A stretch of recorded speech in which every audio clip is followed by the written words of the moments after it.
आज तीसरे दिवस की कथा श्रवण करेंगे।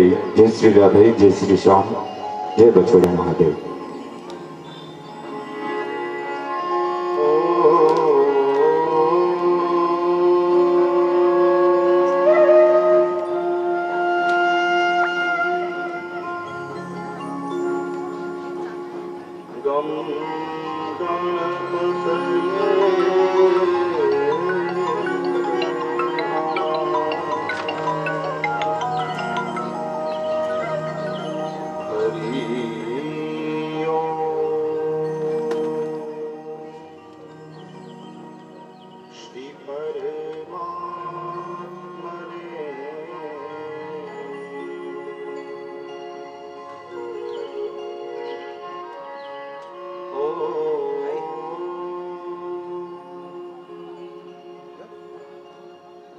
श्री हनुमते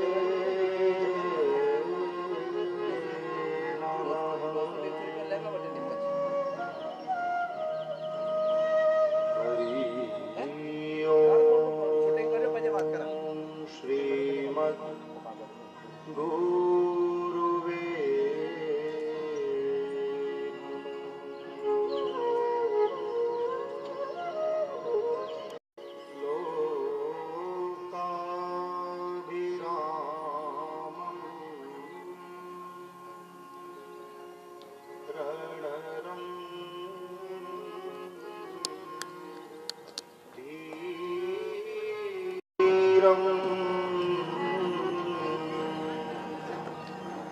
राजीव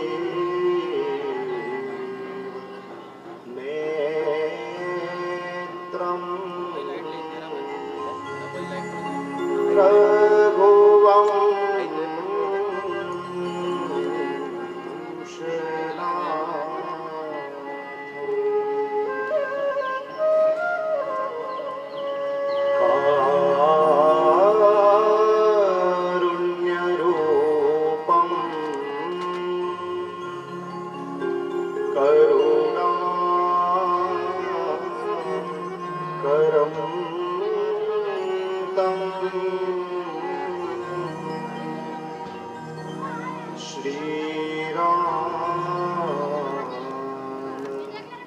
चंद्रं शरणं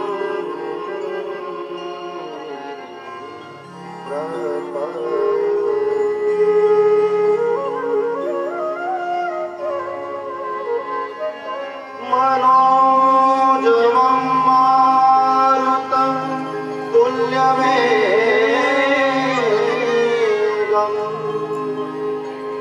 जितेन्द्रियं बुद्धिमतां वरिष्ठं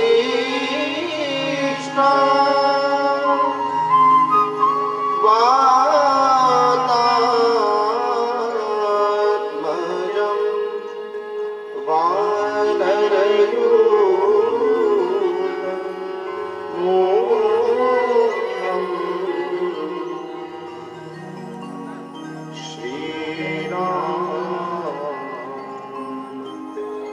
दूतं शरणं प्रपद्ये। श्रीरामदूतं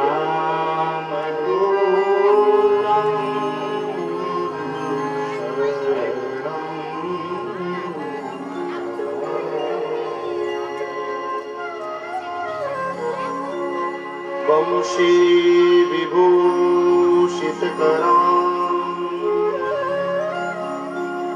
नवनीरदाभां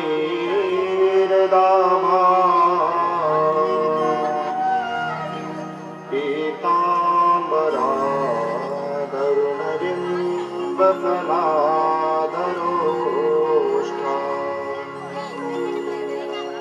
पूर्णेन्दुसुन्दरमुखा अरविंद नेत्रा कृष्णात् परं किमपि तत्त्वमहं न जाने। कस्तूरी तिलकं ललाटपटले वक्षस्थले कौस्तुभम् नासाग्रे वरमौक्तिकं करतले वेणुं करे कंकणम् सर्वांगे हरिचन्दनं सुललितं कंठे च मुक्तावली गोपस्त्री परिवेष्टितो विजयते गोपालचूडामणि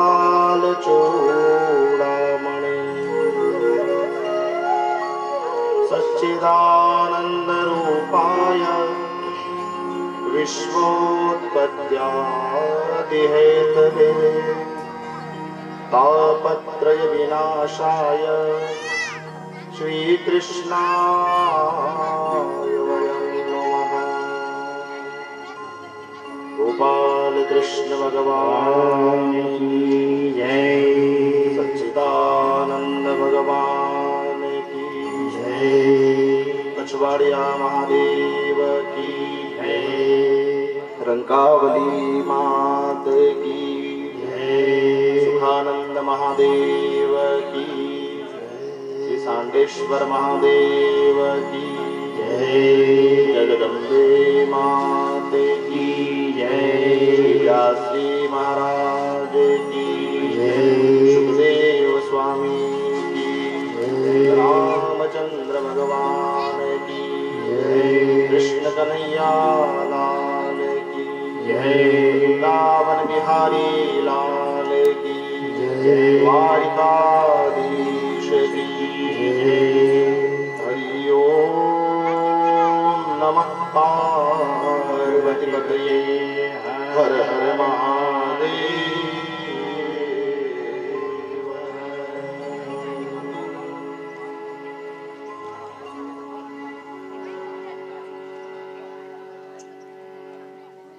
प्रातस्मरणीय परम पूज्य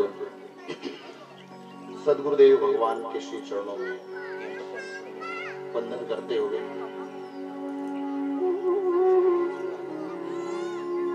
साधुओं के सानिध्य में, संतों की उपस्थिति में ये पवित्र श्रीमद् भागवत कथा का दिव्य अनुष्ठान जिन महाराज श्री के सानिध्य में ये पावन अनुष्ठान आप सभी नगरवासियों ने मिलकर के आरंभ किया, उसका आज तीसरा दिवस। तीसरे दिवस की कथा में मंच पर विराजमान सभी संतों के चरणों में मैं वंदन करता हूँ, दंडवत प्रणाम करता हूँ, ब्राह्मण देवताओं को प्रणाम करता हूँ, दृश्य अदृश्य शक्तियों को नमन करते हुए धर्म प्रेमी श्रद्धालुगण, मातृ शक्तियां, आप सबके हृदय में विराजमान भगवान श्री ठाकुर जी के चरणों में व्यासपीठ से मेरा सादर प्रणाम। आप सबको जय सिया राम, जय श्री कृष्ण, जय श्री राधे, जय श्री राधे, जय श्री राधे। आइए भगवान श्री हरि के चरणों में वंदन करते हुए संकीर्तन का आश्रय करें। कथा में आए हो ना, कथा में आने का अर्थ ही है आओ, गाओ और पाओ। जिसने गाया है उसने पाया है, जिसने गाया है उसने पाया है। मीरा ने गाया है, सूर ने गाया है, कबीर ने गाया है, तुलसी ने गाया है, संतों ने गाया है, रो रो करके पुकारा है उस हरि को। आइए आप हम सब लोग भी भगवान श्री राधा माधव के चरणों में निवेदन करें कि हमारी बुद्धि का समाधान हो, हमारी वाणी पवित्र हो, हमारा भाव शुद्ध हो। सर्वे भवन्तु सुखिनः, सर्वे सन्तु निरामया, सर्वे भद्राणि पश्यन्तु मा कश्चित् दुःखभाग्। यहाँ कौन अपना है कौन पराया है। जब कथा पांडाल में आ गए तो एक परमात्मा की कृपा से एक वैराग्य कुछ क्षणों के लिए यहाँ आकर के हर श्रोता के मन में आकर विराजता है। उस वैराग्य को जागृत करने के लिए, उसको स्थिर करने के लिए आइए कुछ क्षणों के लिए भगवान नाम का आश्रय सब सुने और साथ साथ गाएं। जय राधा माधव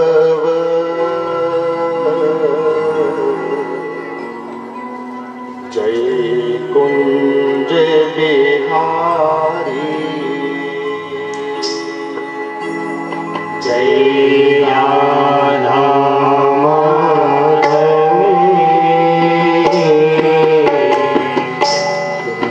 कुंज बिहारी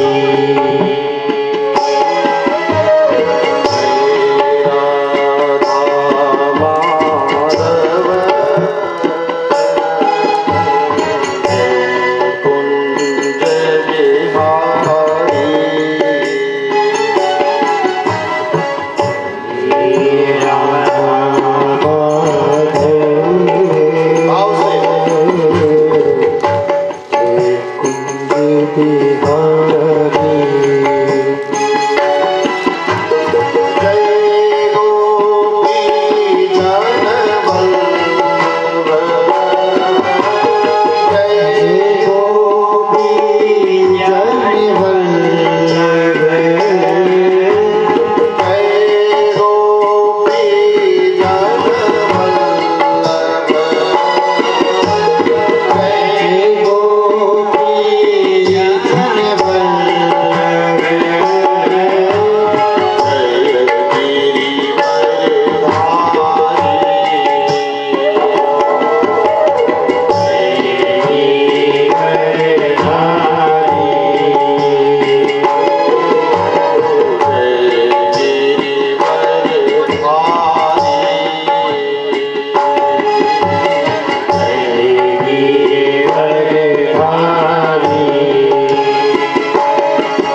आइए सुंदर कथा गंगा में हम सब लोग अवगाहन करें। प्रभु की बड़ी कृपा है और सत्संग में आप आए हैं, कथा में आप आए हैं, तो भगवान से और कुछ न मांगे, कम से कम परमात्मा से इतना मांगे कि हमारा चिंतन शुद्ध हो, हमारा चिंतन पवित्र हो। ध्यान दीजिएगा, हम लोग जैसा सोचते हैं, जो हम लोगों का चिंतन होता है, हम लोग वैसे ही बन जाते हैं। हम लोगों को वैसा ही, ये ब्रह्मांड जो है ना, पूरा स्पंदन पर चल रहा है, सब यहाँ स्पंदन है। हम 3 दिन से यहाँ आए तो भागवत की कथा हो रही है। मुझे लगता है जितनी बार कृष्ण का नाम नहीं लिया उतनी बार लोगों ने शेर का नाम लिया, तो रात को दिखाई देगी। हम जो सोचेंगे, हम जो बोलेंगे, हम जिस बात का चिंतन करेंगे, वही हमारे सामने आकर के परिस्थिति स्थिति निर्मित हो जाएगी। अच्छा सोचो, अच्छा बोलो। हमारे यहाँ वैदिक मंत्र में जब भद्र सूक्त बोला जाता है तो उसमें सबसे पहले बात आती है, भद्रम कर्णे शृणुयाम देवाः, भद्रम पश्येमाक्षभिर्यत्राः, स्थिरैरङ्गैस्तुष्टवागुंसस्तनुभिर्विषेमहि देवहितं जदायुः। हम अच्छा सुने, हम अच्छा सोचे, हमारी वाणी अच्छी हो साहब। अब कथा में आए हो, कथा को सुन रहे हो, समझ रहे हो, तो मेरा आपसे निवेदन है कि हम लोग जहां तक हो दरिद्र वाणी का त्याग करते हैं। कई लोगों की आदत है बात बात में गालियां देते हैं। थोड़ा सा सुधार जीवन में हो आवश्यक है। आप देवीलाल जी, आप सब लोग बैठ जाओ, कोई दिक्कत नहीं, आएंगे बिछा लेंगे, बैठ जाएंगे, कोई चिंता नहीं करनी। आप बैठो, सब लोग हो जाएगी व्यवस्था, कोई चिंता नहीं। वो पांडाल बड़ा हुआ है, अगर पीछे कोई आएंगे तो हमारा शुद्ध हो, क्योंकि जैसा चिंतन होगा वैसा व्यक्ति बनेगा। एक चरवाहा, महाराज जी, एक चरवाहा गांव से लोगों की भैंस लेकर के चराने के लिए जंगल में जाता है। तो किसी नगर के संभ्रांत व्यक्ति, पटेल बा की कोई भैंस थी, उसको लेकर के वो चरवाहा, उसका यही काम था 2-4-5 घरों से पशुओं को लेकर के, गौ माता को लेकर, भैंस को लेकर के जंगल में चराने जाता, शाम के समय फिर घर ले आता, उसी से उसका जीवन चलता था। तो एक भैंस पटेल बा खरीद के लाए। उस भैंस के सींग आगे से यूं घूमे हुए थे, हिंगड़ा पूरा वड़का यूं। तो चरवाहा एक दिन जंगल में उस भैंस को चराते चराते उस भैंस को देखते देखते सोचता है कि अरे भैंस का हिंगड़ा पूरा घूमिया तका है, इधर अरे भैंस का हिंगड़ा में मारो माथो फंसी जा तो कहीं गई। अगर मेरा सिर इसके भैंस के सींग में फंस गया तो फिर क्या हो, क्योंकि निकलना बड़ा मुश्किल है, बड़ा कठिन पड़ जाता है।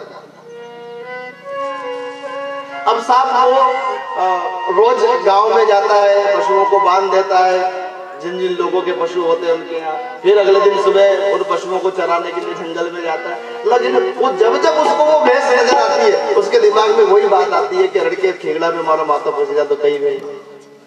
ये चिंतन है, देखना आप जो सोचते हो ना वो एक दिन होना ही है। ये कथा कोई 8 दिन, 15 दिन, 20 दिन के संकल्प का परिणाम नहीं है साहब।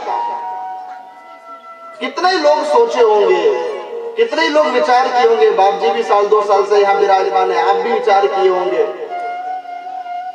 समय आया, हर चीज का समय होता है साहब। धीरे धीरे रे मना, धीरे रे सब होए, माली सींचत 100 घड़ा, पर ऋतु आवत फल होए। बसंत पंचमी होगी तभी मोड़ आएंगे आम को। आप सोचो कि मैं तो रोज पानी 100 घड़े सींचूं और अभी हमको पौष महीने में आम मिल जाए, संभव नहीं है। धीरे धीरे रे मना, धीरे रे सब होए, माली सींचत 100 घड़ा, पर ऋतु आवत फल होए। जब ऋतु आएगी, जब समय आएगा तभी फल मिलेगा। एक समय पहले से निर्धारित था मानो। कई लोग यहाँ साधना करके समाधि में जाकर विराजमान हो गए, कई लोग महादेव को साधते साधते समाधि में जाकर विराजमान हो गए, ब्रह्मलीन हो गए।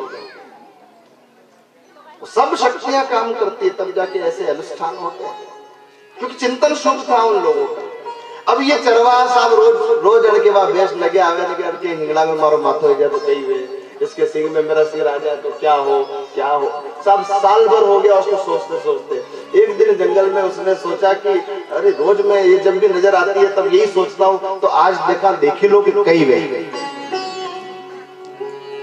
उसने अपना सिर उस भैंस के सिंग में जाकर के टकराया, और जैसे ही टकराया भैंस ने मुंह ऊपर किया और बड़को मातो हिगड़ा में फंसी गई। अब उल्टा लटका हुआ है, भैंस इधर हिलती उधर हिलती इधर उलती, बड़ा विचलित हुआ, चिल्लाने लगा। कुछ गांव के और लोग आसपास थे उस जंगल में, दौड़े दौड़े आए, अरे मर गया आज मार डाले की भैंस चरवाहे को। दौड़े दौड़े आए सब लोग और आकर के बड़ी मुश्किल से उस चरवाहे के सिर को उस भैंस के सिंग से बाहर निकाला, उसको बिठाया, पानी पिलाया, हवा करी थोड़ी, उसको संजीवनी आई, चेतना आई। फिर पूछा कि भाई ये कैसे हो गया, ऐसा तो कभी कहीं देखा ही नहीं हमने। कह रहे साहब मैंने जान करने ने मड़ के माथा में मड़ के हिंगड़ा में माथो दियो। तो चरवाहे ने पूछा कि तूने, दूसरे गांव के किसान ने पूछा कि तूने जरा भी विचार नहीं किया, जरा भी सोचा नहीं कि इसके सिर में सिर दूंगा तो मेरी क्या दुर्दशा होगी। बोलो होचो साहब, 1 साल थी होचो, 1 साल से सोचा तब जाकर के ये हुआ, नहीं सोचता तो जैसा आप सोचोगे साहब वैसी हमारी मति होगी, वैसे हमारा चिंतन होगा, और जैसा चिंतन होगा वैसी हमारी बुद्धि होती जाएगी।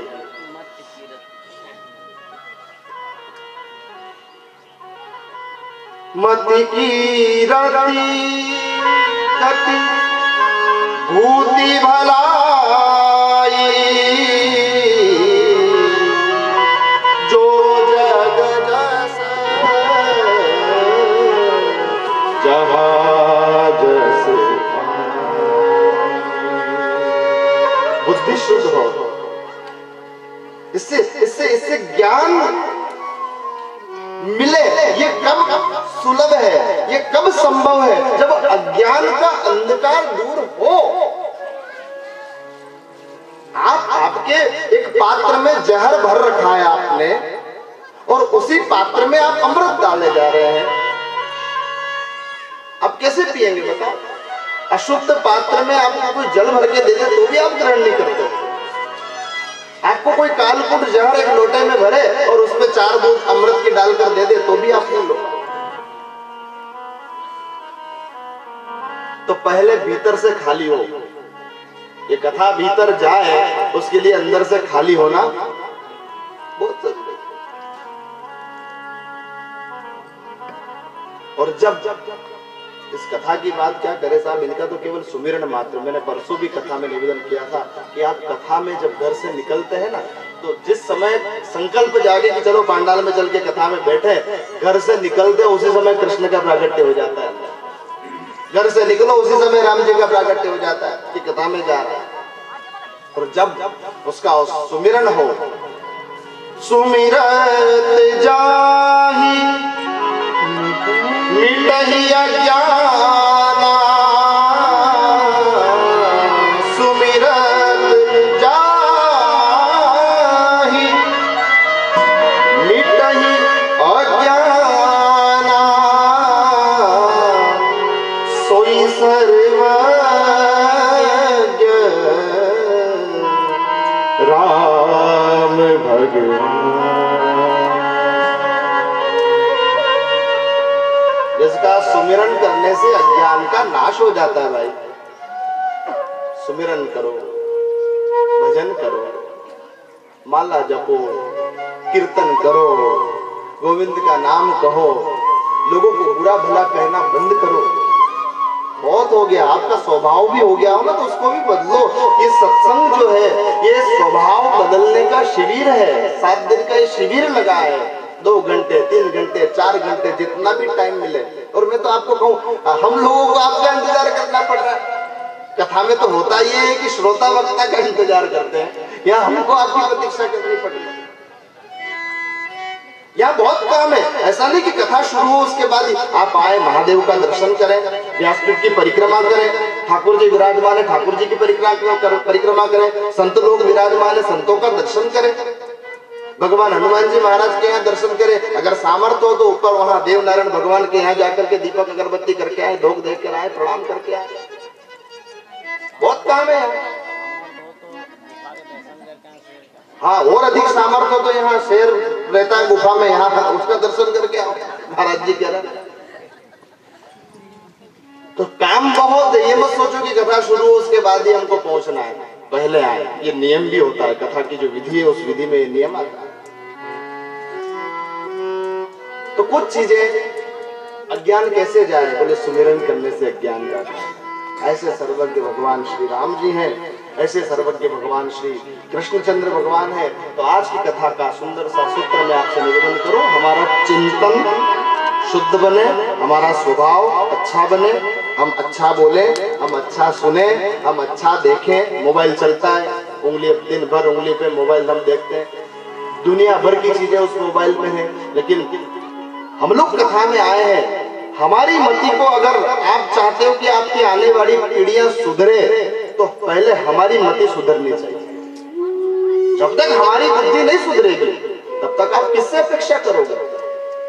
आप अगर सिगरेट पी रहे हो अपने बच्चों के सामने, आप अगर शराब की बोतल का ढक्कन खोल रहे हो अपने बच्चों के सामने, फिर आप ऐसी अपेक्षा क्यों करते हो कि आपके बच्चा सिगरेट नहीं पिएगा, आपका बच्चा शराब नहीं पिएगा, आपका बच्चा गुटखा तंबाकू नहीं खाएगा? फिर रोगे, सिर पीटोगे, यहाँ वहां जाओगे, बाबूजी माँ को छोड़ो बगड़ी गयो। अरे भैया, हमने थोड़ी बिगाड़ा है, हम क्यों सुधारे? बच्चा तो उठता है, उठ करके सुबह उठ करके देखता है तो पापा के हाथ में बीड़ी को टूटियो। क्या सीखेगा आपका बच्चा आपसे? आप चाहता, कौन माई बाप चाहता है कि उसका बेटा स्मोकिंग करे, शराब पिए? कौन माई बाप चाहता है? जब नहीं चाहते हो तो खुद सुधरो। पहले खुद को सुधरना पड़ेगा, पहले खुद को समझना पड़ेगा। राम जी को समझने चले, हम कृष्ण जी को समझने चले, अपनी तो देखो रे भाई। अच्छा बोलो, सुहागिन स्त्रियां सुंदर श्रृंगार करे, स्नान करे, स्नान करने के बाद ही रसोई में प्रवेश करे जहां तक संभव हो। कोई बहुत ज्यादा व्यस्तता हो अलग बात है, पवित्रता का ध्यान रखें। ठाकुर जी हमारे घर में विराजमान है, इस भाव का ध्यान रखिए। आप सब कुछ कर सकते हो साहब। मैं आपसे निवेदन करूं, कई महिलाएं आती है कि बाबू जी घर में बहुत क्लेश होता है, घर में बहुत झगड़े होते हैं, घर में रात दिन वो आते हैं तो कभी शराब पी के आते हैं, कभी कोई नशा करके आते हैं, और यूं ही आए तो गुस्सा करते हैं। आप सब कुछ कर सकते हो। मेरा आपसे निवेदन है, यदि घर के अंदर आप शांति चाहती हैं तो माताओं से मेरा निवेदन है, आप जो भी भोजन तैयार करते हैं घर के अंदर, उस भोजन को ठाकुर जी को भोग धराएं। ठाकुर जी का भोग धरा करके तुलसी गंगा जल उसमें अर्पित करें। वो भोग धरा हुआ भोजन की सामग्री अपने शेष भोजन में मिलाए, और वो भोजन अपने घर के सभी सदस्य मिलकर के एक साथ बैठ करके भोजन करें। मैं गारंटी लेता हूँ व्यासपीठ से 6 महीने के अंदर अंदर घर के सारे कलेश दूर हो जाएंगे, सुख और शांति घर में आएगी। शुरुआत तो हमको अपने से करनी पड़ेगी, लोगों को कहने से कुछ नहीं होता है, कुछ नहीं होता है। सब संस्कार आपसे ही आएंगे, अपने से आएंगे। तो सबसे पहले मैं आपसे निवेदन करूं, आज की कथा का सूत्र, हमारा चिंतन शुद्ध बने, विचार शुद्ध बने। सुबह जल्दी उठो, स्नान करो, ठाकुर जी की सेवा करो, न ज्यादा पूछो। सांवले जी की तस्वीर घर के ताक में हो, उसको प्रणाम। आपके बच्चे तभी करेंगे जब आप करो। हनुमान चालीसा का पाठ करो, गोपाल शस्त्र नाम का पाठ करो, विष्णु शस्त्र नाम का पाठ करो, रामचरितमानस का पाठ करो, गीता का पाठ करो। नहीं तो फिर खाली और कथा घणी जोरदार बाची बाप जी है, कथा घणी जोरदार बाची बाप जी है। कई क्यों भाई तो कथा में कई तो कल पूछ लिया महाराज जी ने, रंकावली वाले बाप जी वहां आके कार्य कथा बहुत आनंद है, तो उन्होंने पकड़ के पूछ लिया कि कथा कहा था, कोई बता ही नहीं पाया।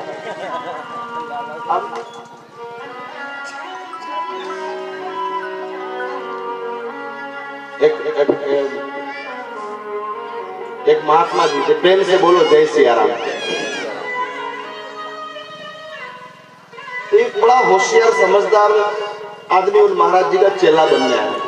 प्रेम से बोलो जय श्री राधे, जय श्री राधे। अबे कथा में आई जाओ, घर भूल जाओ थोड़ी देर बाद से।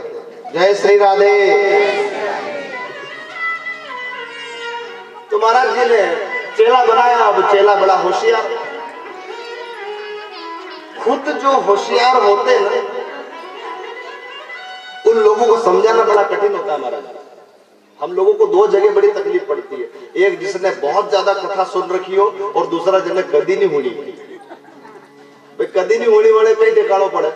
मातो बली हलाया करेगा, हाँ जलेबी खिलाओ के इमरती खिलाओ के रसमलाई खिलाओ, सब बराबर है।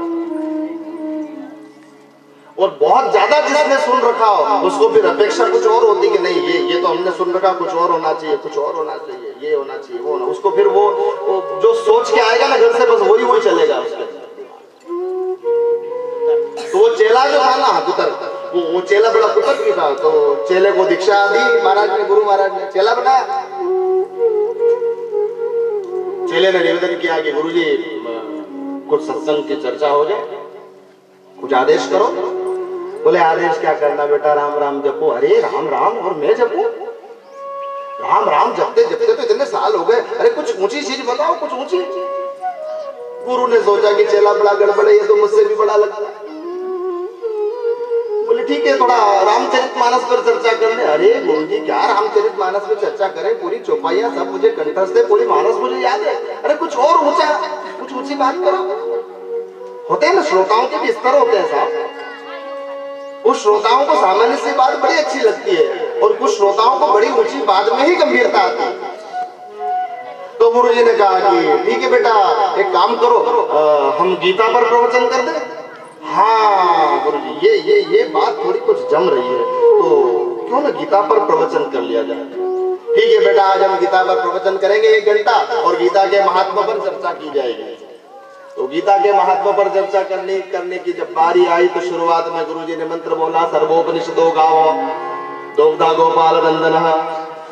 जितने भी उपनिषद होते हैं, ध्यान देना साहब, सर्वोपनिषदो गावो दोग्धा गोपाल नंदनः।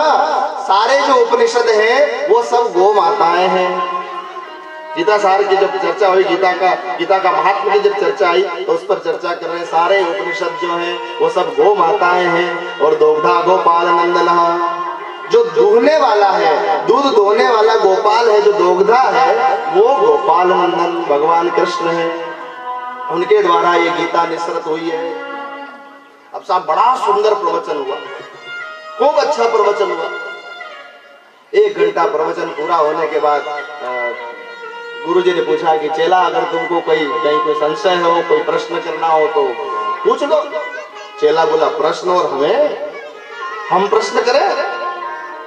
अरे नहीं गुरुजी, मुझे तो बहुत ज्ञान है, गीता मैंने कई बार पढ़ी हुई है, सामान्य सी बात है। बहुत अच्छा भाई, तुम तो बहुत पहुंचे हुए लगते हो। अरे हमारा सम्मान ही रखने के लिए कुछ बोल दो, कोई प्रश्न कर लो, हमारा माजना ही रख लो, कम से कम कुछ कोई ना कोई प्रश्न तो कर ही लो।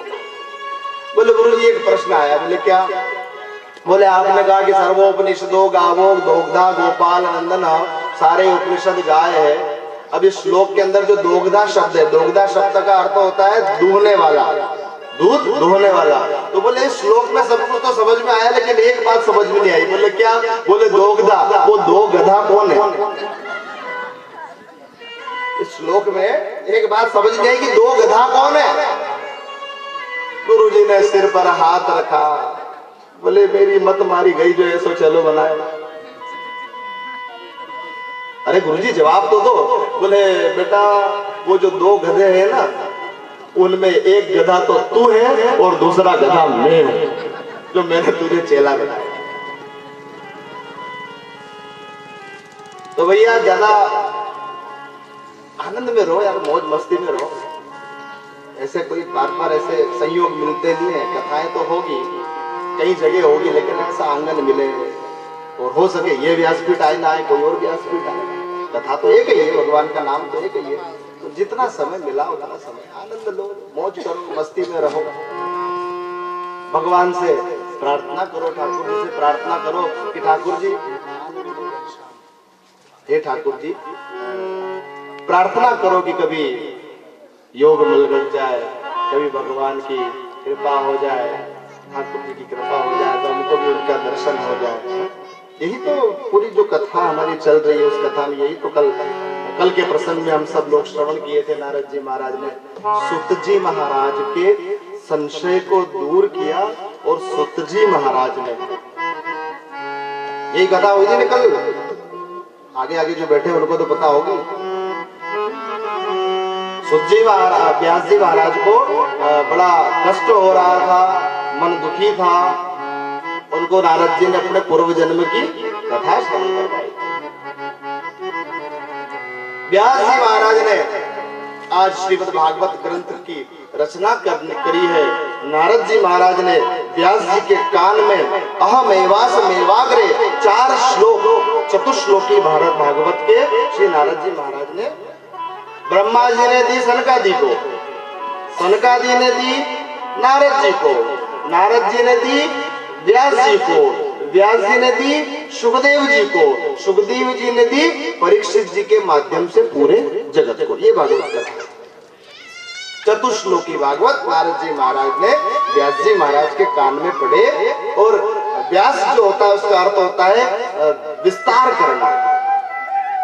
तो व्यास जी ने विस्तार किया और सुंदर से श्रीमद् भागवत कथा को लिख दिया। उस कथा को लिखने के बाद व्यास जी महाराज के मन में बड़ा संतोष हुआ, लेकिन संतोष होने के साथ में एक बड़ी जिम्मेदारी आ गई। एक बहुत बड़ी जिम्मेदारी आ गई कि अब ये कथा मैं किसको सुनाऊं, कथा किसको सुनाना है, इसका निर्णय श्रीमद् भागवत में हुआ साहब। इसके लिए वर्षों प्रतीक्षा करनी पड़ी, इसके लिए भी वर्षों प्रतीक्षा करनी पड़ी व्यास जी महाराज को, क्योंकि उन्होंने निर्णय तो एक क्षण में ले लिया कि इस कथा को सुनने योग्य केवल सुखदेव है।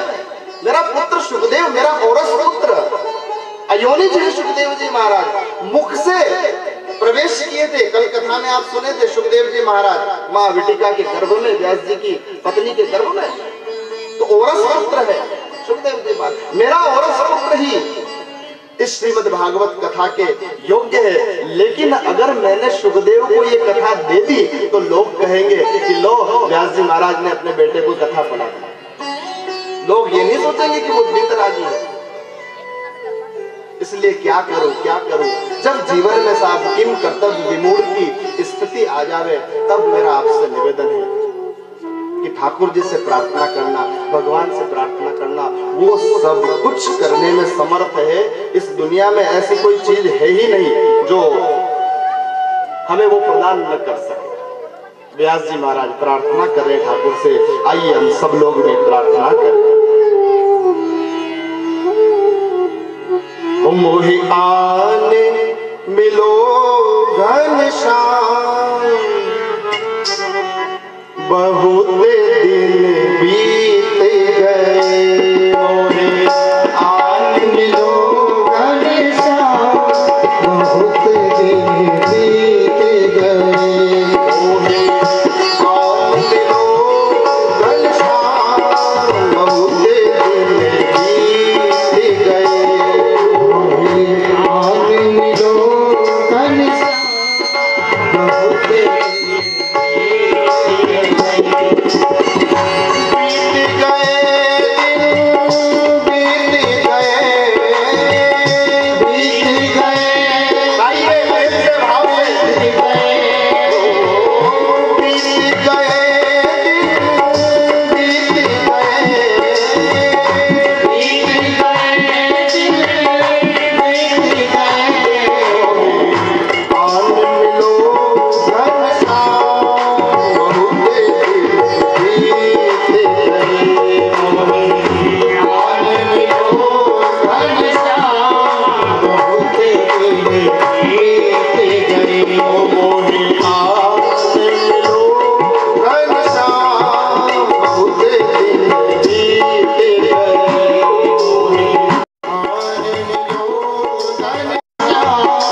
बहुत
कृष्ण भगवान की जीवन की हो गई शाम,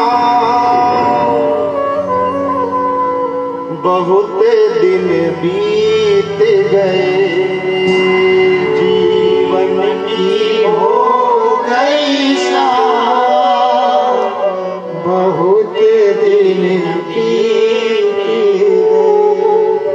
व्यास जी के हृदय से आवाज निकली कि अधिकारी तो एक ही है इस कथा का। हर किसी को कथा सुनाई भी नहीं जाती है, और कोई कथा में आके बैठ जाए, आपको लग जाए कि पांडाल भर गया, और पांडाल भला दो ने बहुत सारे लोग आकर के बैठ जाए। कथा में तो बहुत लोग आके बैठ जाते साहब, पर ये कथा किसी किसी में ही जाके बैठती है। निर्धारण है इस भागवत कथा का। आपके सामने मैं कथा जो कह रहा हूं, जो लिखा है वही बात रहा हूं। बस फर्क इतना है कि आपको समझ आ जाए, ऐसे में अभ्यास कर रहा हूं कि उतना मैं विभाजन कर सकूं, उतना मैं सरल कर सकूं। व्यास जी महाराज ने आंख बंद करी साहब, मैं किसको दूं ये भागवत कथा, किसको सुनाऊं, कौन सुनेगा इसको? समाधान हुआ व्यास जी महाराज का। हृदय से आवाज निकली कि अधिकारी तो केवल एक है, और वो है मेरा बेटा सुखदेव। लेकिन वो सुखदेव जी महाराज जन्म लेते ही जो वितराग संत जो बन गए, वस्त्रों से तक मोह नहीं, अपने माई बाप से तक मोह नहीं। यम प्रवजंत मनुपेत मपेत कित्यम द्वैपायनो विरह कातर आजुहाव। व्यास जी सोच रहे कि मैं सुखदेव को कैसे कथा सुनाऊं। तब सुखदेव जी महाराज ने बड़ा सुंदर एक यत्न किया, अपने 2-4 शिष्यों को बुलाया। वही सम्याप्राश आश्रम में बद्री विशाल में 2-4 शिष्य आए, और उन 4 शिष्यों को भागवत के कुछ श्लोक सुनाए, और कहा कि जहां सुखदेव समाधि लगाए बैठे हैं, वहां जाकर के इन श्लोकों का वाचन करते। शिष्य व्यास जी महाराज के गए, जाकर के सुखदेव जी महाराज जहाँ विराजमान है उनके सन्मुख जाकर के हाथ जोड़ करके मन ही मन वंदन करके श्लोक का उच्चारण करने लगे। बरहा पीडम नटवर बपू कर्णयो कर्णिकारम बिभ्रद्वास कनिक कपिशम वैजयन्तीं च मां। भगवान कृष्ण के रूप और लावण्य का बखान किया। बरहा पीडम नटवर वपू कर्णयो कर्णिकारम। जब इस श्लोक को सुना तो सुखदेव जी महाराज की समाधि में मानो कुछ भगवान के द्वारा ही कुछ ऐसा विक्षेप डाला गया कि उनको वो श्लोक कर्ण के द्वारा मानो रसायन बनकर के हृदय में उतर गया। आंख खोल दी महाराज ने, आंख खोल के कहा आगे का श्लोक बताओ ना, आगे क्या है, आगे भी वर्णन करो ना। ये किसका वर्णन कर रहे हो तुम, ये कौन है? अब सुखदेव जी तो वही है जो गोलोक में राधा रानी की गोद में बैठकर गोविंद का नाम लिया करते थे। कृष्ण की झांकी आप नाम लेते हो ना, आप भले दिल्ली नहीं गए हो साहब, लेकिन दिल्ली का नाम आते आपको संसद भवन दिखाई देने लगता है। भगवान कृष्ण भले आपको मिले ना हो, लेकिन कृष्ण का नाम लेते ही आपको आपके गांव के मंदिर में वो टेढ़ा जो बांसुरी हाथ में लिए, मोर मुकुट धारण किए, कांधे कारी कामरिया डारे, राधा जी को वाम बाग में सुशोभित किए, वो कृष्ण की छवि आपके मन मस्तिष्क में आ जाती है। आज वरहा पीडम नटवर वपू कर्णयो कर्णिकारः, जब ये श्लोक गाया गया, अरे सुखदेव जी को लगा ये तो गोविंद का श्लोक है, ये तो कृष्ण का श्लोक है। कहा और आगे गाओ ना, और सुनाओ ना। उन शिष्यों ने कहा कि बस महाराज हमको तो इतना ही आता है, अगर इससे आगे का सुनना है तो चलो आपके पिताजी के पास, वो सुनाएंगे तुमको। सुखदेव जी महाराज मुस्कुराए, फिर आंख बंद कर ली, फिर समाधि लग गई। अरे छोड़ो क्या सुनना। दिगंबर काया निर्गुण समाधि में विराजमान सुखदेव जी महाराज शिष्य लौट आए। जागे तो थे गुरुदेव, लेकिन जागने के बाद श्लोक के बारे में कहा कि और सुनाओ। हमने जब मना किया कि आपके पिताजी के पास चलो, तो फिर आंख बंद करके फिर समाधि में चले। फिर कुछ श्लोक व्यास जी महाराज उन शिष्यों को सुनाए। फिर गए जाकर के अहो वकीयम स्तनकालकूटम जिगांसया पायदा साध्वी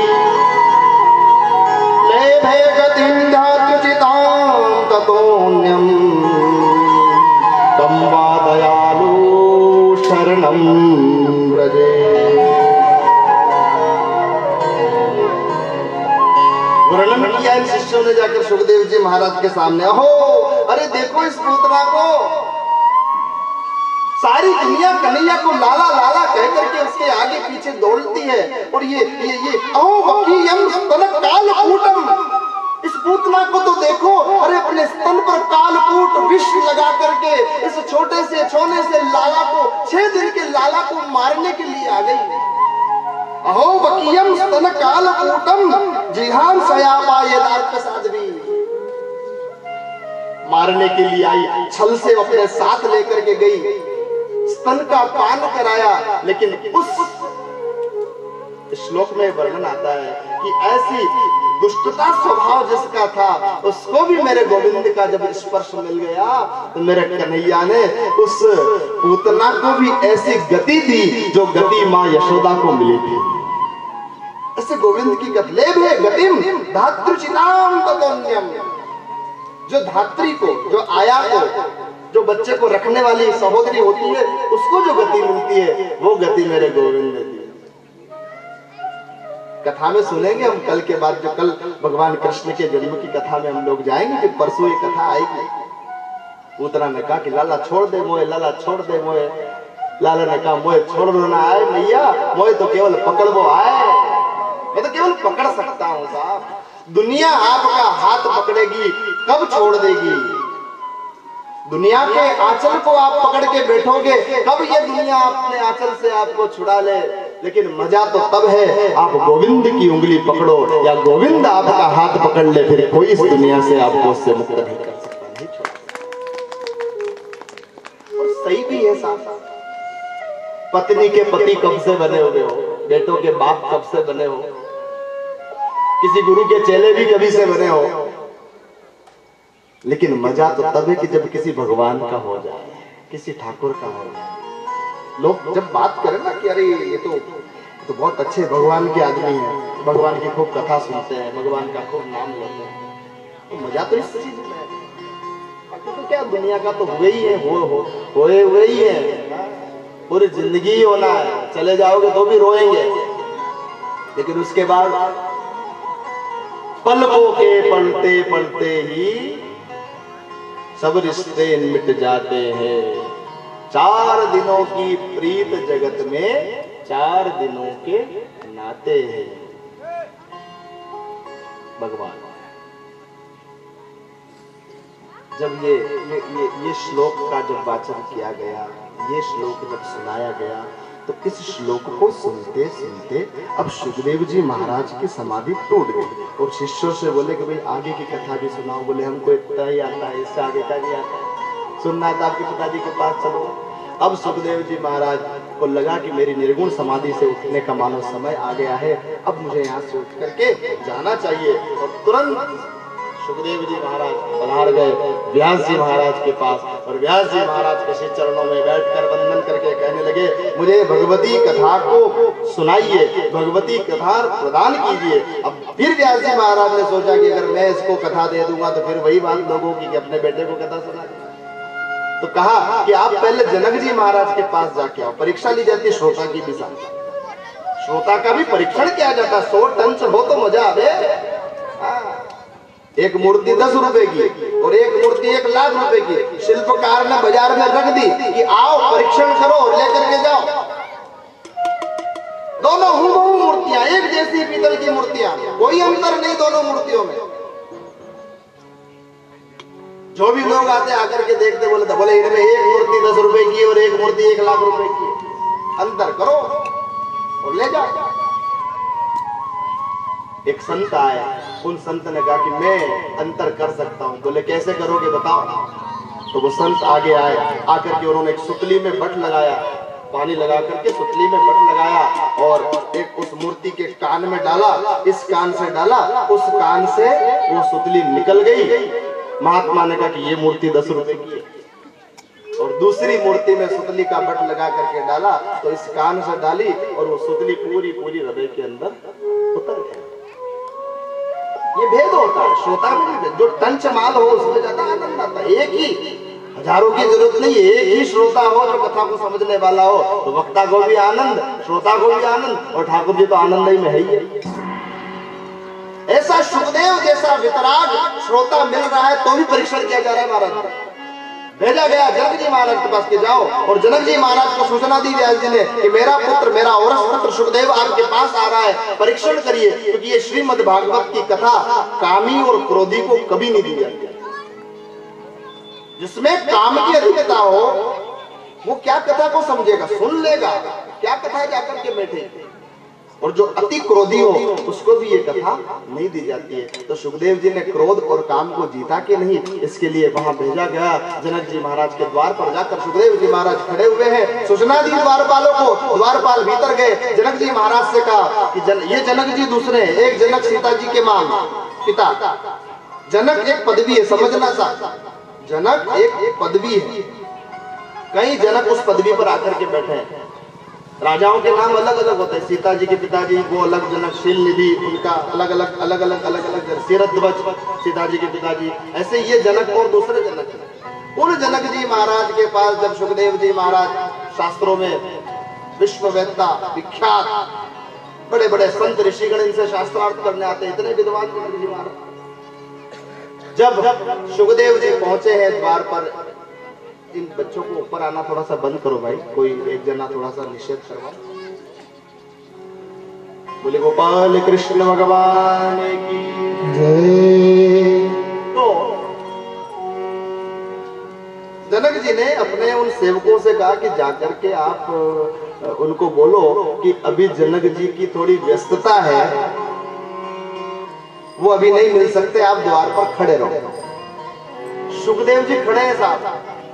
एक दिन निकल गया, 2 दिन निकल गए, 3 दिन निकल गए, 4 दिन निकल गए, महाराज जी 5 दिन हो गए, सुखदेव जी दरवाजे पर खड़े। जनक जी को आकर के वो सेवक ने कहा कि महाराज द्वार पर वो महाराज अभी तक खड़े। बोले जाकर के देखो उनके मुखमंडल पर किसी प्रकार का क्रोध तो नहीं है। 5 दिन तक खड़ा रखा है, आसन तक नहीं दिया, जलपान नहीं पूछा, भोजन फलार कुछ नहीं पूछा उनसे। जाकर के द्वार पर देखा, बोले महाराज जैसे आए थे ना वैसे के वैसे खड़े, मुख पर जरा भी लेश मात्र क्रोध नहीं है उनके। तब जनक जी महाराज दौड़े दौड़े आए, आकर के अभिनंदन किया, स्वागत किया। क्रोध को तो जीत रखा है सुखदेव जी, लेकिन निष्काम है कि नहीं इसका परीक्षण बाकी था। सुंदर भवन में उनको निवास करवाया, कई दासियों को पहुंचाया, कोई पान लेकर गई, कोई फलाहार लेकर गई, कोई जाकर सेवा करने लगी। लेकिन सुखदेव जी महाराज के अंदर लेश मात्र भी कोई कामना उन कन्याओं को देख करके न हुई। तब जनक जी महाराज ने आकर के सुखदेव जी के पैर पकड़ लिए, महाराज मुझे क्षमा करें, मुझे आज्ञा थी आपके पिताजी की, इसलिए मैंने आपका परीक्षण किया, कृपा करके आपके जैसा वितरागी संत इस जगत में आज तक कोई न है और न कोई दूसरा हुआ होगा। मैं आपके इसी चरणों में वंदन करता हूँ, मेरा अपराध क्षमा के योग्य, मैंने 5 दिन तक आपको द्वार पर खड़ा रखा। सुखदेव जी महाराज ने स्मित हाथ से मुस्कुरा करके उनका अभिवादन किया, यहाँ से प्रस्थान किए। जगत में बात प्रचारित हो गई कि सुखदेव जी ने काम को भी जीत लिया है और क्रोध को भी जीत लिया है। सुखदेव जी महाराज पिताजी के पास गए, व्यास जी महाराज ने सुखदेव जी महाराज का सुंदर सा संस्कार किया है, क्योंकि ये कथा दिगंबर को भी नहीं दी जाती। सुखदेव जी दिगंबर है, उनको कोपिन धारण कराया, कोपिन धारण किया है सुखदेव जी महाराज ने, और सन्मुख विराजमान हुए हैं। और व्यास जी महाराज ने ये कथा सुखदेव जी महाराज को श्रवण कराई। बोलिए सुखदेव जी महाराज की जय। सुत जी महाराज शौनकादि ऋषियों को, सनकादि ऋषि नारद जी महाराज को, आप और हमारे बीच में जो सुंदर ये वार्ता हो रही है, सुत जी महाराज शौनकादि ऋषियों से कहते हैं कि हे शौनकादि ऋषियों, ये व्यास जी महाराज ने जो कथा सुखदेव जी महाराज को सुनाई, इन सुखदेव जी महाराज ने यही कथा राजा परीक्षित को सुनाई। अब प्रश्न किया शौनकादि ऋषियों ने कि महाराज ये परीक्षित कौन है, ये राजा परीक्षित कौन है, राजा परीक्षित कौन है। जब ये बात ये प्रश्न किया, तो इस प्रश्न के समाधान में आगे कथा प्रारंभ होती है। शौनक ऋषि के इस प्रश्न के समाधान में सूत जी महाराज कहते हैं,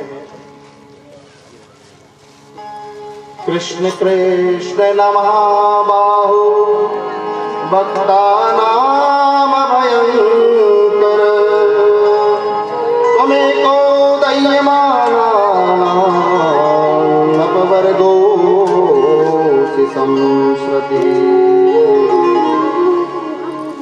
सूत जी ने कहा कि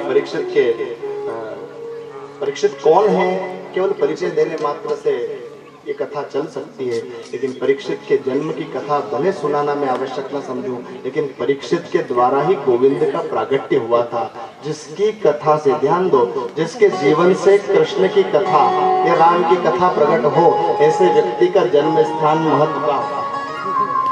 परीक्षित जी महाराज के जन्म की कथा को श्रवण करवाते हुए इस प्रथम स्कंद के सप्तम अध्याय में सुंदर सी कथा श्रवण कराते हुए श्री सूत जी महाराज शौनकादि ऋषियों से कहते हैं कि कुरुक्षेत्र के रणांगण में महाभारत का विशाल युद्ध हुआ, और उस युद्ध के अंतिम समय में, अंतिम छोर में, जब भीमसेन के द्वारा दुर्योधन की जंघा को फाड़ दिया गया, दुर्योधन बस अब मरूं अब प्राण जाए, अब मरूं अब प्राण जाए, इस अवस्था में धरती का आलिंगन किए पड़ा है। रात्रि के अंधकार में दुर्योधन और अर्जुन, पांडवों और कौरवों के गुरु द्रोणाचार्य जी महाराज, उनका पुत्र अश्वत्थामा आता है। दुर्योधन की ऐसी दशा को देखकर घुटनों के बल बैठ करके अश्वत्थामा रोने लगता है। मेरे मित्र, आज्ञा दो, क्या करूं? बोले, पांचों पांडवों के सिर काट करके ले आ, तो मैं तुझे अपना मित्र जानूं।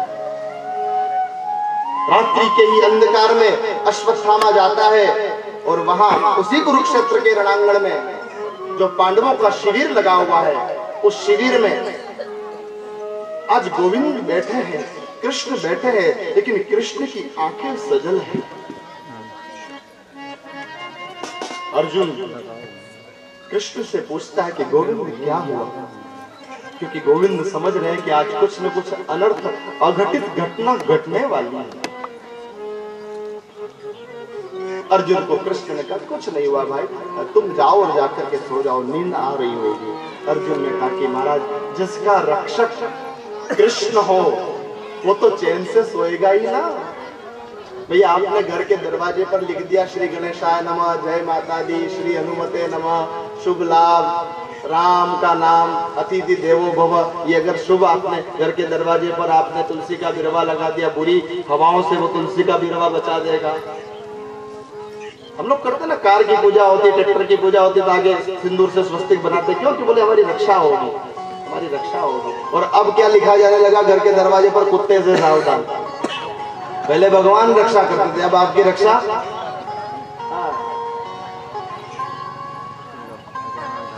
सब जाको राखे साइया, मार सके ना कोई, बाल ना बापा कर सके, जो जग बेरी हो। जब अर्जुन सोने के लिए गए तो कृष्ण ने कहा कि तुम आज यहां मत सो।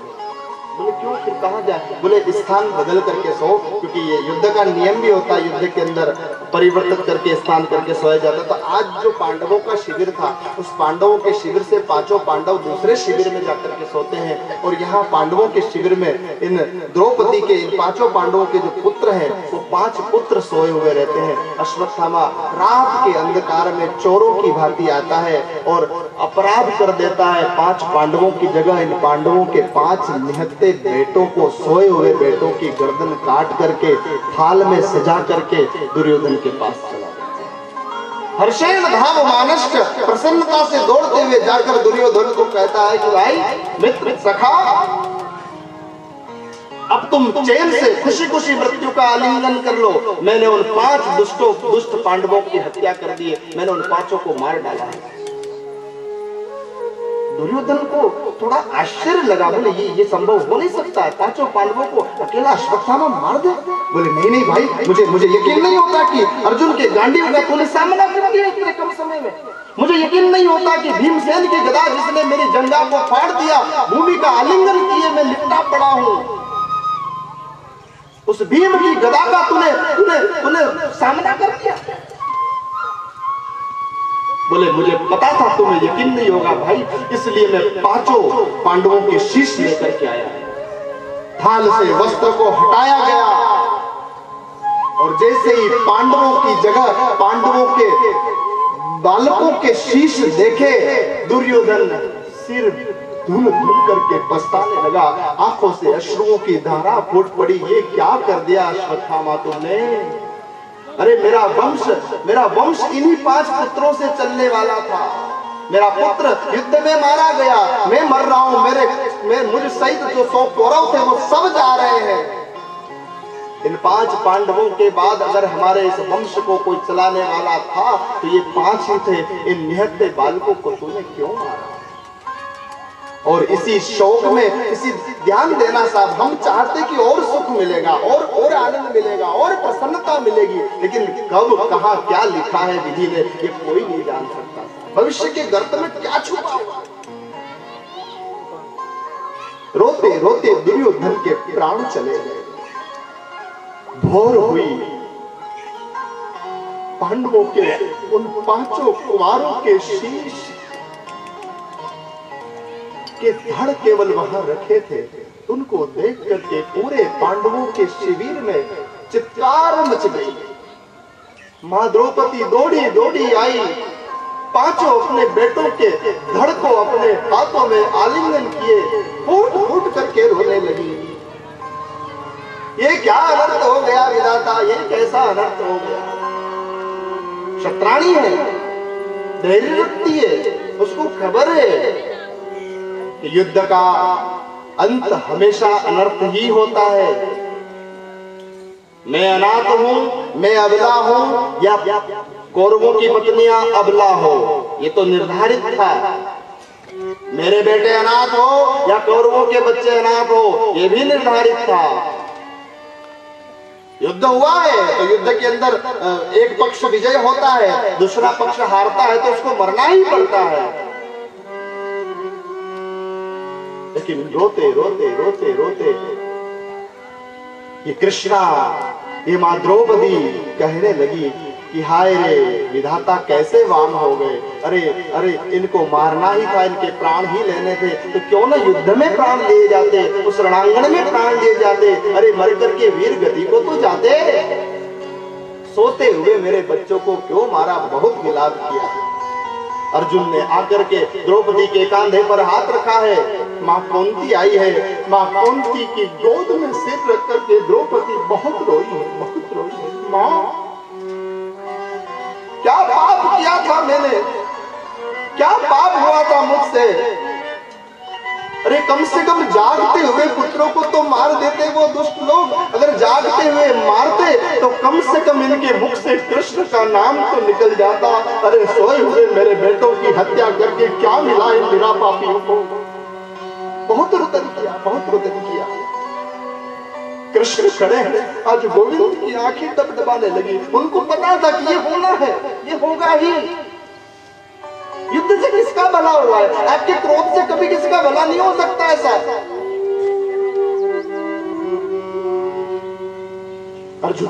अर्जुन की भुजाएं फड़कने लगी। बड़ी दीन दशा में आज मां द्रौपदी है। कुंती मां द्रौपदी के सिर पर हाथ रख रही है, सिर सहला रही है। बेटी धैर्य रखो, बेटी धैर्य रखो, हुआ का अनहुआ नहीं होता। द्रौपदी दहाड़ मार करके रो रही है। अरे कोई मेरे बेटों का शीश तो ले आओ, उनका अंतिम मुख तो देख लूं, अंतिम दर्शन तो कर लूं, उनके मुख में गंगा जल तुलसी तो डाल दूं। बहुत विलाप किया मां ने, बहुत विलाप किया। अर्जुन की भुजाएं फड़कने लगी। सूचना मिली कि रात में उस दुष्ट दुर्योधन से प्रेरित होकर के अश्वत्थामा ने यह दुष्कृत्य किया है। कृष्ण को कहा, गोविंद, हाँ धनंजय, चलो। कृष्ण सारथी बने हैं, अर्जुन विराजमान है। आगे आगे अश्वत्थामा, पीछे पीछे अर्जुन और गोविंद का वो रथ। तब बाणों की वर्षा हुई। अश्वत्थामा को लगा कि अब प्राण नहीं बचेंगे, अब मेरे प्राण नहीं बचेंगे। अश्वत्थामा ने एक ब्रह्मास्त्र को छोड़ा है और वो ब्रह्मास्त्र जैसे अर्जुन की ओर दौड़ा। उसी समय अर्जुन, कृष्ण कृष्ण महाबाहो भक्ता नाम भयंकर, कृष्ण कृष्ण महाबाहो भक्ता नाम भयंकर, त्वमेको दह्यमानानाम् अपवर्गोऽसि संसृते। आकाश मार्ग से विशाल ब्रह्मास्त्र को आते देख करके अर्जुन कृष्ण की शरण में लेट गए, चरणों को पकड़ लिया। कृष्ण कृष्ण महाबाहो, हे बलशाली गोविंद, हे बलशाली कृष्ण, इस ब्रह्मास्त्र से मेरी रक्षा करो। कृष्ण मुस्कुरा करके कहते हैं कि अर्जुन घबराओ मत, विष का काट कभी कभी विष होती है, इसलिए इसने ब्रह्मास्त्र चलाया है। इसको ब्रह्मास्त्र लौटाने की विद्या तुम्हारे गुरु द्रोणाचार्य ने नहीं दी। गुरु कैसा होता है साहब, गुरु जब शिष्य को दीक्षा प्रदान करता है ना, तो गुरु अपनी आत्मा उस शिष्य को दे देता है। क्या समझते हो आप गुरु को, क्या समझते हो गुरु सत्ता को आप? हम लोग गुरु पूर्णिमा के दिन बैठे, राम नामी गले में डाली, कान में मंत्र भुकवा लिया, फिर कभी साल 2 साल 10 साल में नंबर लगा, मुलाकात होगी तो गुरुजी से राम राम कर लिया, जय श्री कृष्ण कर लिया। नहीं नहीं साहब, गुरु शिष्य बधिर अंते लेखा, एक न सुनई एक न देखा, ऐसी स्थिति आज निर्मित हो रही है। जो गुरु जो है वो अपनी आत्मा शिष्य को प्रदान कर देता है। कृष्ण ने कहा कि अर्जुन, हाँ बोले, गुरु द्रोणाचार्य ने जब तुम्हें शिष्य बनाया ना, ये अश्वत्थामा द्रोणाचार्य का बेटा है, इसके शिकायत करने पर ब्रह्मास्त्र की विद्या तो उन्होंने इसको दी, लेकिन तुझे इससे बड़ा रखने के लिए ब्रह्मास्त्र को लौटाने की जो विद्या है वो केवल तुझे प्रदान करी और किसी को प्रदान नहीं करी। ऐसे तुम्हारे समर्थ गुरु, उसके ब्रह्मास्त्र पर तुम भी ब्रह्मास्त्र चलाओ और अपने ब्रह्मास्त्र से उसके ब्रह्मास्त्र को लौटा लिया। कृष्ण की आज्ञा पा करके अर्जुन ने ब्रह्मास्त्र चलाया है और ब्रह्मास्त्र चला करके अश्वत्थामा के ब्रह्मास्त्र को वो ब्रह्मास्त्र लगा और अश्वत्थामा के ब्रह्मास्त्र सहित अर्जुन का ब्रह्मास्त्र पुनः लौटा। अश्वत्थामा को पकड़ लिया, बालों से घसीटते हुए उस कुरुक्षेत्र के रणांगण से घसीटते हुए, जहां उन 5 पांडवों के पुत्रों के शव पड़े हुए हैं, जहां द्रौपदी रुदन कर रही है, जहां मां कुंती विलाप कर रही है, वहां घसीटते हुए अर्जुन लेकर के आए। मां द्रौपदी के सामने अर्जुन ने उस अश्वत्थामा को ला करके कहा कि देवी आज्ञा दो, अभी इसका सिर छेदन कर देता। मां तो मां होती है साहब, भले क्षत्राणी हो या भले कोई भी वर्ण की हो, कोई जीव जंतु हो, कोई पशु पक्षी हो, मां तो मां है। द्रौपदी रोते रोते इस परिस्थिति में भी कह रही है, मुंचताम मुंचताम ब्राह्मणो नितरां गुरु, मुंचताम मुंचतामेश ब्राह्मणो नितरां गुरु। मुंचताम, छोड़ दो इसको, अरे इसको छोड़ दो, इसको मारने से क्या मिलेगा? मेरे मरे हुए पुत्र तो वापस नहीं आएंगे ना। अर्जुन ने कहा, देवी क्या कह रही हो? रात्रि में सोए हुए तुम्हारे पुत्रों की हत्या इसने करी है, इस दुष्ट को मैं छोड़ दूं? ये क्या हो गया तुमको? द्रौपदी रो रही है, भीमसेन आ गया है, अर्जुन अगर तुम नहीं मारते हो तो मैं अपनी गदा के प्रहार से इसके प्राण का अंत कर दूंगा। पांचों खड़े हैं, लेकिन द्रौपदी हाथ आड़े करके खड़ी हो गई कि ये इसको मारो मत। मुच्यताम मुच्यताम ऐसे ब्राह्मणों नितराम गुरु, ये ब्राह्मण है और ब्राह्मण होकर के भी ये हमारे गुरु का पुत्र है। गुरुजी चले गए देवलोक। अश्वत्थामा हतो नरो वा कुंजरो, इस छल से गुरु द्रोणाचार्य की भी हत्या हो चुकी है इस युद्ध में, वो भी मारे जा चुके हैं। जब हमारे गुरुजी नहीं रहे तो उन गुरुजी के बालक के रूप में ये हमारे गुरु के रूप में है। ब्राह्मणों नितराम गुरु, कितना सम्मान करते हैं ब्राह्मण का लोग साहब, कितना स्नेह कितना आदर होता है। तो ब्राह्मण को भी चाहिए कि अपना सम्मान बचा करके चले, ब्राह्मण को भी चाहिए कि वो अपना सम्मान बचा करके चले। प्रेम से बोले, अनुकूल वचन कहे, आनंद के साथ रहे। संतोष जिस ब्राह्मण के जीवन में होगा वो ब्राह्मण किसी एक का नहीं, किसी 1000 10,000 का नहीं, पूरे विश्व का गुरु बनने का सामर्थ्य रख सकता है। जो ब्राह्मण संध्या वंदन करता है, जो ब्राह्मण शिव का अभिषेक करता है, तीनों समय गायत्री का जाप करता है, उस ब्राह्मण में इतना सामर्थ्य है कि वो संपूर्ण जगत का मार्गदर्शन कर सके। लेकिन जब व्यक्ति अपने कर्म से च्युत होता है, कर्म से अलग होता है, तब वो खुद भी दुखी होता है और दूसरों को भी दुखी करता है। क्या आवश्यकता पड़ गई थी इसे रात ही रात में जाकर पांडवों की हत्या करने की, इस योजना में सम्मिलित होने की? भले दुर्योधन अश्वत्थामा का मित्र है, सखा है, फिर भी हम लोग कहते हैं ना, कोई कुआं में पड़वा के गए तो पड़ी थोड़ी जावांगे। विवेक तो रखना चाहिए, बुद्धि तो रखना चाहिए हम लोगों को। तो द्रौपदी कह रही है कि नहीं नहीं, ये ब्राह्मण है, हमारे गुरु का पुत्र है, इसलिए इसको मारना सर्वथा अनुचित है। जब ऐसा संशय हो गया क्या करें, तब भगवान कृष्ण खड़े हैं। अर्जुन ने जाके कृष्ण के चरण पकड़ लिए। एक ऐसा व्यक्ति आपके अपने जीवन में सबके होना चाहिए कि जब समाधान कहीं से न हो तो उससे हम 2 मिनट बैठ करके बात कर सकें। हे कृष्ण, आप बताएं हमको क्या करना चाहिए? तब भगवान कृष्ण ने कहा, ब्रह्म बंधुर्न हंतव्य आतिताय बधार्हणः मयेवो भयमाम्नातं परिपायन्नुशासनम् पूज्य विप्रे सकल गुणहीना